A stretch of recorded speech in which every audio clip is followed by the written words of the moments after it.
O Miguel, inclusive, semana passada você já tinha adiantado para a gente aqui as diferentes metodologias adotadas pelas pesquisas e como isso se refletia no resultado, né? Isso ficou bastante claro essa semana, inclusive a gente conversou ontem com o professor Legenes, por falta do censo, que deixou de ser realizado pelo governo por falta de verba, né?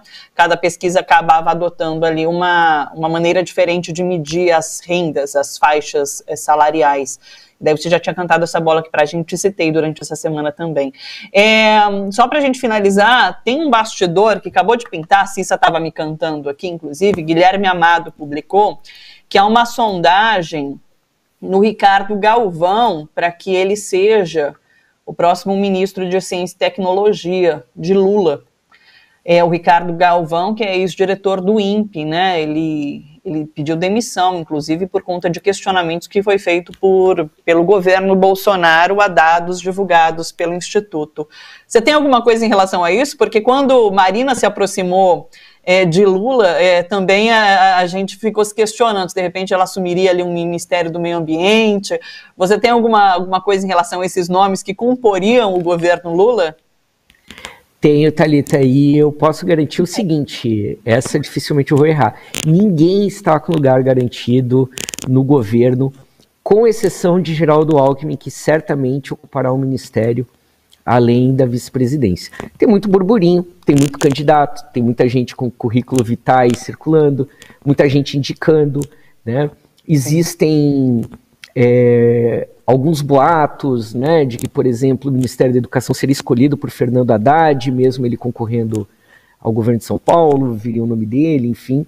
Mas o modo de operação do ex-presidente Lula é primeiro ganhar a eleição, depois conversar, né? Quem sabe na primeira eleição, em 2003, ele chegou, aliás, em 2002, na hora de compor, foram ali nas últimas semanas que ele chamou o Zé Dirceu, o Mercadante, o Antônio Palocci para definir para onde cada um deles iria, quem ficaria no Senado, no caso do Mercadante, enfim, né? Então, o que eu acho que a gente pode desenhar, assim, o que o ex-presidente tem dito? De que ele tem gente nova aí, então vai ter uma renovação, né? Nós vamos ter alguns quadros mais antigos do partido, provavelmente não ocuparão lugares, ele já tem dito isso.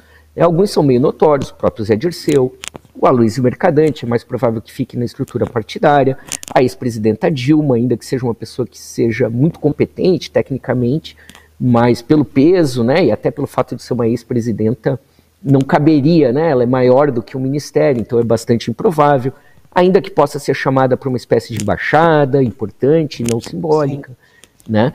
Então, primeiro, nós vamos ter nomes novos, né. Segundo, o Lula está muito mais aberto, isso é muito positivo, e é dedo da Janja aí, para pautas mais de diversidade. Então é possível que a gente tenha muito mais mulheres e muito mais negros e negras nesse ministério. Eu acho que isso é uma tendência que está posta também. Nós estamos falando aqui de democracia, ele tem insistido nesse discurso de que não é uma candidatura do PT, que é um movimento democrático, então nós devemos ter setores de outros espaços, de outras organizações, outros partidos, ou não necessariamente de partidos. É possível que a gente tenha aí outros intelectuais que venham a ser chamados a contribuir. E, obviamente, há alguns ex-colaboradores que estiveram nos governos que estão em alta conta e, mesmo discretamente, devem assumir papéis no primeiro e no segundo escalão. O economista Márcio Postman, por exemplo, que foi diretor do IPEA, hoje é o diretor do Instituto Lula, é uma pessoa que certamente tem lugar ou no Ministério, não necessariamente como ministro, né? No próprio IPEA, no Ministério de Ciência e Tecnologia, né? Então, há uma série, o ex-chanceler Celso Amorim talvez ocupe um cargo de assessor especial, né? Talvez nós tenhamos uma chanceler pela primeira vez. Então, todas essas possibilidades estão aí. Nomes mesmo hoje, ninguém está, né? Tudo isso está hoje só na cabeça do ex-presidente Lula e eu garanto, acho que o único nome que possivelmente terá o ministério com absoluta certeza será Geraldo Alckmin, que não ficará com uma posição simbólica de vice. E aí tem várias opções que estão postas, desde a saúde, mas até ministérios mais centrais, Casa Civil, Indústria e Comércio, Agricultura, é uma possibilidade. E para Fazenda e Economia, provavelmente a gente tem um nome mais à esquerda, é sempre uma preferência do Lula, ter um ministro do Banco Central, né, como já vai herdar o Campos Neto mais ortodoxo, ele trabalha aí com um ministro mais à esquerda, né? E aí também tem vários nomes, alguns economistas, outros não economistas, mas de novo, acho que isso aí o Lula vai decidir em dezembro, depois de ter ganho as eleições. Principalmente em relação à economia, a gente já comentou sobre isso aqui, Miguel, há uma pressão muito grande, né, para se saber quem vai ser o ministro da economia dele, a gente já comentava sobre. Mas olha, você disse que não sabe nenhum nome concreto, mas você deu uma lista aqui pra gente, que a Cissa anotou e vai fazer checklist depois, tá bom? Depois no começo do ano. Vamos fazer, porque você deu uma seleção de nomes aqui, então assim, já há algumas articulações pelo que a gente entende, mas depois a gente faz o checklist certinho, viu? Miguel, beleza, é isso então. Só para fechar realmente, você falou que Datafolha, você acredita que esse caso do Douglas, desculpa, não deve mexer muito ali com pontos, mas você acredita que vai aparecer algo de diferente? Porque acho que são 3 Datafolhas com os mesmos números que a gente tem acompanhado, né? Você acha que vai sair alguma coisa de diferente ou não? Eu acho que não, Thalita. O que nós temos que ficar atentos é que nessas últimas 2 semanas, normalmente se aceleram decisões e mudanças. Então, eu não diria tanto nessa semana, mas a partir do final da semana que vem, da última semana, a gente pode ter um aceleramento e talvez essa direção ao voto útil, ele se expresse com mais força. Isso aconteceu inclusive com o Bolsonaro em 2018. Houve uma tentativa da direita de matar ali, né, no primeiro turno contra o Haddad também. Então vai ter uma tendência do eleitor que está exausto, inclusive por esse clima de violência que nós falamos, de, bom, vamos acabar com isso logo, vou votar no Lula, e quem vai ganhar, né?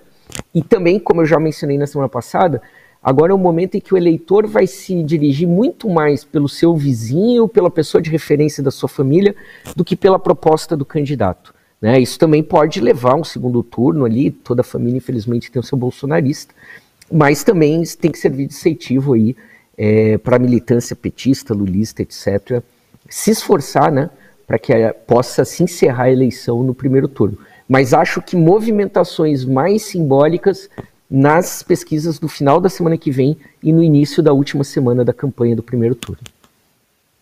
Agora sim, a última mesmo. A ida de Lula ao Sul agora no final de semana pode mexer um pouquinho com na verdade, os pontos dele, as intenções de voto, inclusive lá no Sul, em que Bolsonaro tem vantagem?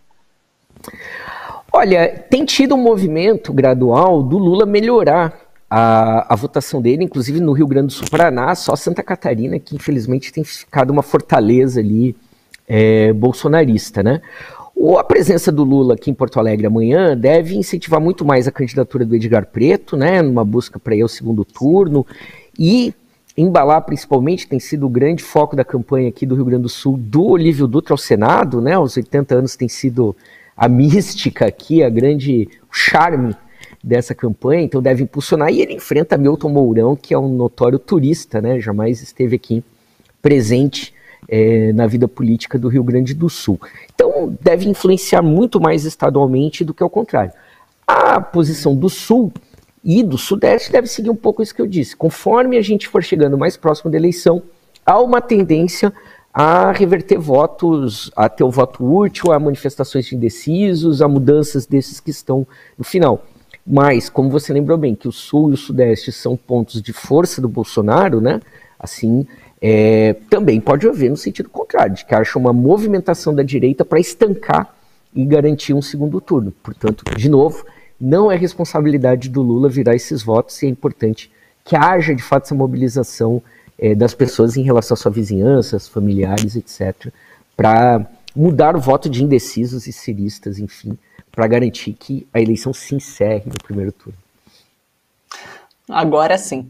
Miguel, muito obrigada, como sempre, agradecidíssima pela sua participação, por você compartilhar aqui com a gente as suas análises, viu? Um beijo enorme, bom fim de semana para você. E quinta-feira ele não volta, ele vem no dia 29, e olha assim, última semana, nas vésperas da eleição, o Miguel volta aqui para a gente discutir os bastidores da política, tá bom? Um beijo, boa viagem para você semana que vem. Beijo, até a próxima, até a outra semana, espero que com muitas boas notícias.